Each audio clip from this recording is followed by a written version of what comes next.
Step into the realm of the past where the spirits of bygone eras still linger. Welcome to Manifesting History. Today we're exploring ghosts of London, England. As one of the oldest cities in the world, London has witnessed centuries of triumphs, tragedies, and unexplained phenomena. Join us as we delve into the ethereal tales that have shaped the city's reputation as a paranormal hotspot. From the infamous Tower of London with its dark dungeons and ghostly apparitions to the eerie corridors of Hampton Court Palace where spectral residents refuse to fade away. Uncover the spine-chilling legends of Jack the Ripper, whose crimes still send shivers down the spines. If you're ready, let's manifest London's haunting history.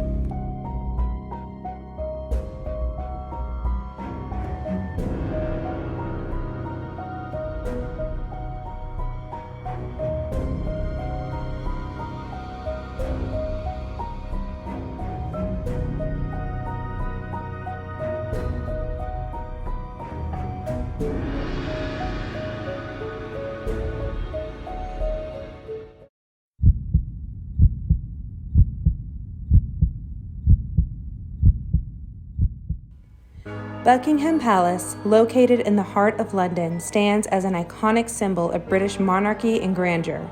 It continues to be a must-visit landmark that attracts millions of visitors each year. But many don't realize that Buckingham Palace is a hotspot for hauntings. It is said that the palace is built on the grounds of what used to be a monastery. There have been reports of a monk being sighted in the corridors, and when approached by guards, he disappears. The 775-room palace has another famous ghost. It is said to be that of Major John Gwynne, secretary to King Edward VII. He had recently divorced his wife, which back then was becoming more and more common, but for the royal family and its staff, it was considered to be shameful and scandalous. The stress must have been too much for the Major to handle. So one day, in his office, he shot himself inside Buckingham Palace. To this day, phantom gunshots echo in that portion of the residence.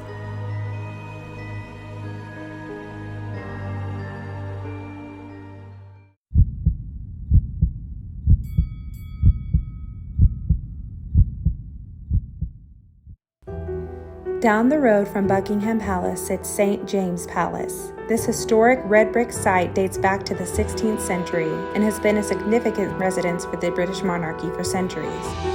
While no longer serving as a primary residence of the monarch, it remains an essential ceremonial and administrative hub for the royal family. Many are unaware, however, that this palace holds an absolutely horrifying secret. On the 31st of May, 1810, Joseph Sellis, valet to the Duke of Cumberland, was found dead in his chambers. His throat had been slashed open. Many feel it was the Duke himself that had committed the murder, as he was covered in blood and screaming for help when the servants discovered the gory scene. But no one was ever charged for the murder, and to this day it remains unsolved. A man with blood spilling down his neck can be seen gliding through the halls of St. James Palace.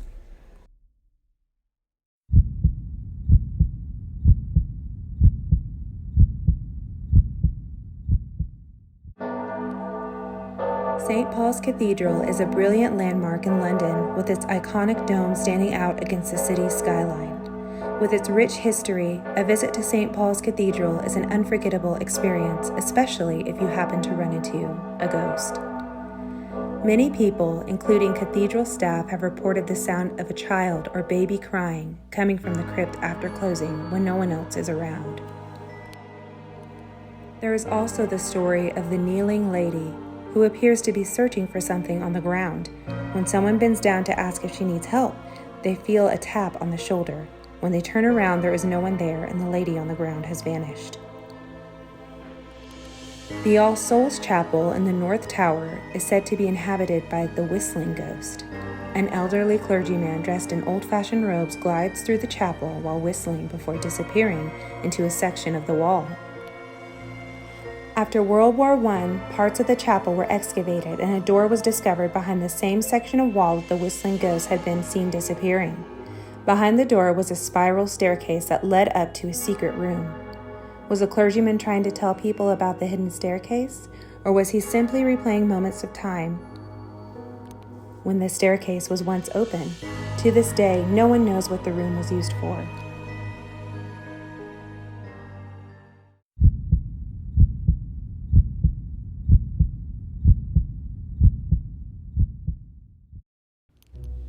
The Tower of London, standing majestically on the banks of the River Thames, is a historic fortress with its formidable stone walls and iconic white tower at its center. It has witnessed dramatic events and housed some of history's most infamous prisoners. Exploring the tower's chambers and corridors, visitors can uncover stories of political conspiracies, legendary figures, and many, many ghosts. The tower is most famously known as a prison and site of many executions, particularly that of Anne Boleyn. She was the second wife of King Henry VIII, and when she failed to give him a son and heir to the Tudor throne, his advisors devised a plan to poison the king against her. They brought forward charges of adultery, treason, witchcraft, and even incest with her own brother. Though there was no evidence toward the claims, Henry was desperate for a divorce and even had a new wife picked out, which put pressure on the accusers to obtain confessions, which they attained from a few of the accused men, most likely under torture. It was all they needed. Anne was arrested and brought to the Tower by boat through Traitor's Gate. On May 19, 1536, Anne Boleyn was executed on Tower Green inside the walls of the Tower of London.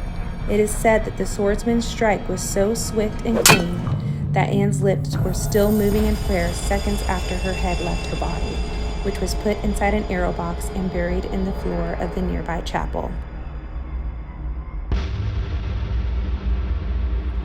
But that is not where Anne's story ends. Her ghost is frequently seen wandering the grounds at night. One night, a royal guard saw a woman in a long dress walking toward him. He shouted for her to stop, but the woman came closer and closer until he could see her fully. He gasped when he saw that in place of where a face should be was a black mass. The guard fainted, and when he was found, he was sent to be court-martialed until other guards came forward with stories of their own sightings.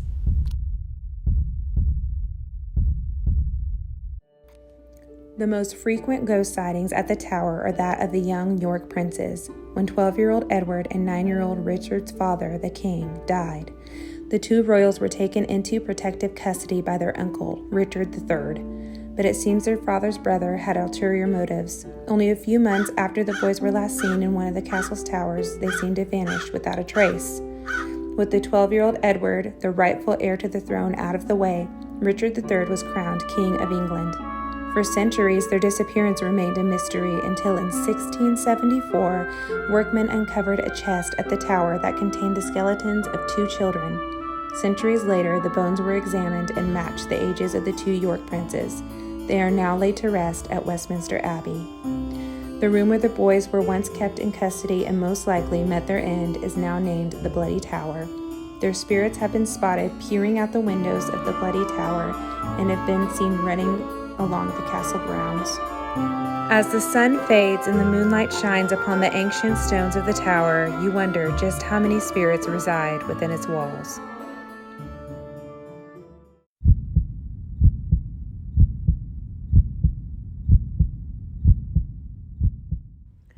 Westminster Abbey is a renowned Gothic cathedral in London known for its stunning architecture and a coronation, wedding, and burial site of British monarchs. A number of ghosts allegedly haunt the abbey. These include a spectral soldier who is said to manifest next to the tomb of the unknown warrior, as well as John Bradshaw, a 17th century judge who passed a death sentence on King Charles I and now supposedly haunts the deanery. However, the most famous ghost at Westminster Abbey is that of a monk known as Father Benedictus. There were several sightings of this ghostly monk back in the 20th century. The earliest dates to 1900, when two young ladies noticed a tall figure in a monk's habit standing near the cloisters, leisurely observing them to the congregation.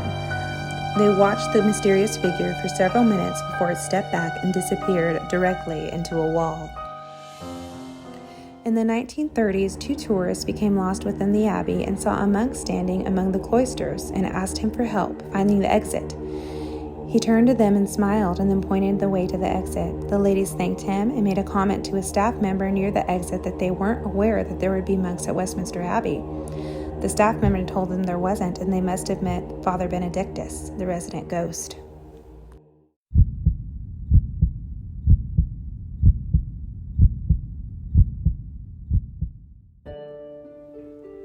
King Henry VIII's Hampton Court Palace, located just outside of London, boasts stunning architecture and grand halls and serves as a reminder of Henry VIII's power and lavish lifestyle. While the infamous king's second wife, Anne Boleyn, is said to haunt the Tower of London, two of his other wives supposedly haunt Hampton Court. The first is that of Jane Seymour, third wife to King Henry VIII. She died shortly after giving birth to Edward, Henry's long-awaited son and heir. A woman in a white gown carrying a lit candelabra can be seen gliding down the stairs that descends from what used to be her royal apartments. While delighted with his male heir, the king was devastated at the sudden loss of Jane. Even though he would go on to take 3 more wives after her, he always declared that she was his true love, and was even buried next to her in St. George's Chapel at Windsor Castle. The spectre seen on the staircase is often heard before she is seen. A low moaning sound echoes through the halls. Since Jane was stricken with fever when she died, it seems to be the residual sounds of the late queen.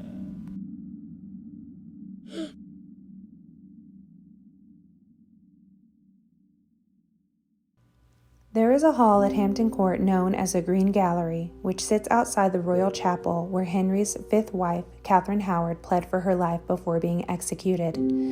Henry married the young teenager when he was a fat, ill-tempered 49-year-old. While he was completely infatuated with her, Catherine was in love with a courtier. The two carried on an affair and were soon discovered. When the news hit Henry, Catherine was immediately arrested, but broke free from the guards and ran down the hall, screaming, until she reached the royal chapel. She banged on the chapel doors where Henry was usually in prayer. If he was actually there at the time, her pleas fell on deaf ears because he didn't answer, and the guards dragged her away. She was executed on February 13, 1542, at the Tower of London, the same place her cousin, Anne Boleyn, had met the same fate not 6 months prior. Catherine's ghost is seen running down the green hallway, which is now known as the Haunted Gallery. Her ghost reaches the door to the royal chapel and then disappears. In 1871, 2 male skeletons in shallow graves were unearthed under a cloister in one of the courtyards during a routine excavation. Their discovery brought huge relief to one palace resident, an elderly woman living in what was at the time a grace and favor apartment. She had complained of constant scratching on her walls, but no one seemed to believe her. All the disturbances ceased when the remains were properly buried. The remains were never identified, but are thought to be the result of a murder during the time of the Civil War in the mid-1600s. In October 2003, the palace CCTV captured the image of a ghostly figure apparently flinging open a fire door. The footage attracted international media attention, and members of Hampton Court staff swear this footage is genuine. Many believe it is the ghost of King Henry VIII, and others believe this is the ghost of Cardinal Wolsey, a once close friend and mentor to King Henry VIII. He was the original owner of Hampton Court Palace. When Henry first laid eyes on it, he fell in love with it and dropped hints that it was much grander than any home he had owned, and began to question how Wolsey could afford such opulence. Wolsey was already in hot water with the king after being unsuccessful in securing Henry a divorce from his first wife. A nervous Wolsey offered Hampton Court to Henry VIII as a gift. Soon after, Wolsey was accused of treason, but died before he could be executed. Could his ghost have returned to the home he once loved?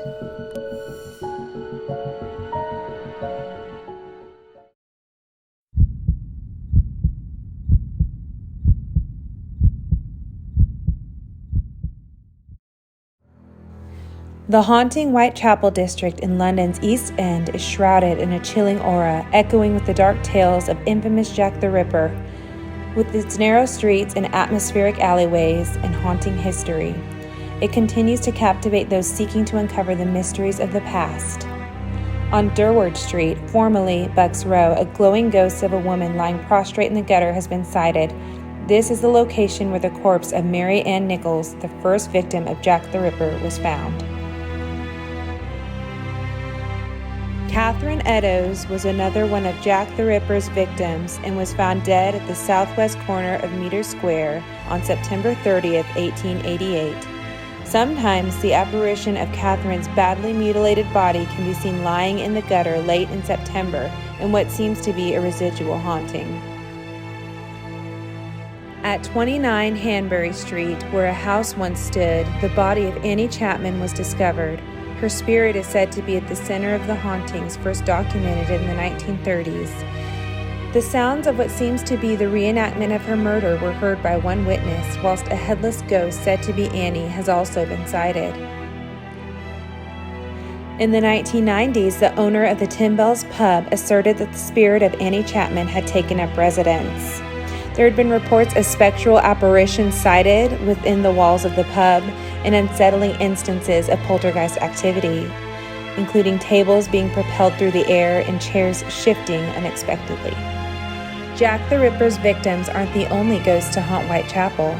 Back at Durward Street in 1974, a man in the now demolished warehouse got a shock when he witnessed the ghost of a young boy dangling from a rope tied to the ceiling.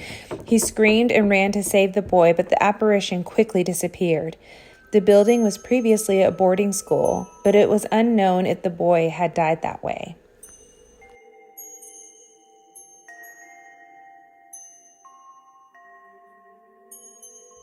The Royal London Hospital in Whitechapel is home to a ghostly gray lady who reputedly walks the corridors of the hospital. Apparently, she is ensuring that all the shutters are closed at night, or, legend has it, there will be an unexpected death that night.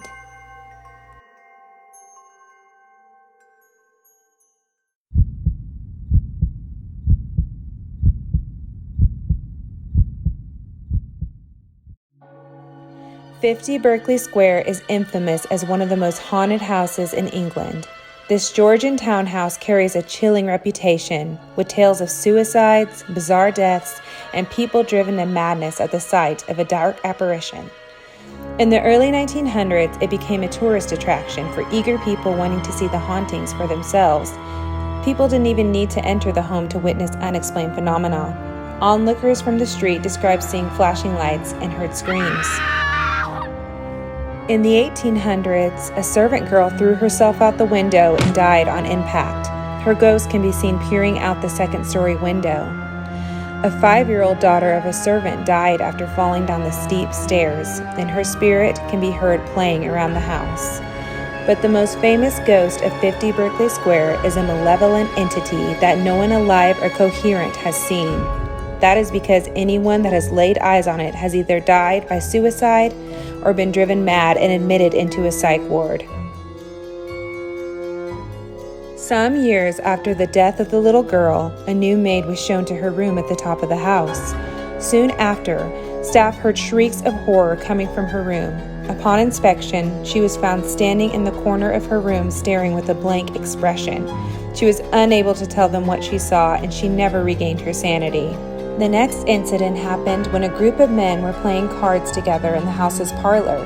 When for a wager, one of them told his friends he'd stay in the maid's haunted room. He said if anything happened, he would ring the servant's bell for help. Soon after midnight, his friends heard the bells ringing, and then they suddenly stopped. When the men ran upstairs, they found their friend dead. His expression was contorted in a look of horror. The house stood vacant for several years until one night 2 sailors were looking for a place to stay when they came across the vacant townhouse. They had no knowledge of the previous horrors that had taken place there, and unfortunately, they picked the maid's room to sleep in. In the middle of the night, they were awakened by the sound of heavy footsteps headed for the room where they were in. The door opened, and a huge, shapeless black mass entered. It made a horrifying noise. One of the sailors ran around it and out the door to safety. The other sailor was trapped in the room and cornered. In his fear, he jumped out the window of the top floor. When his friend returned with the police, they found his friend impaled on the fence railings outside. The surviving sailor hardly spoke a word after this event.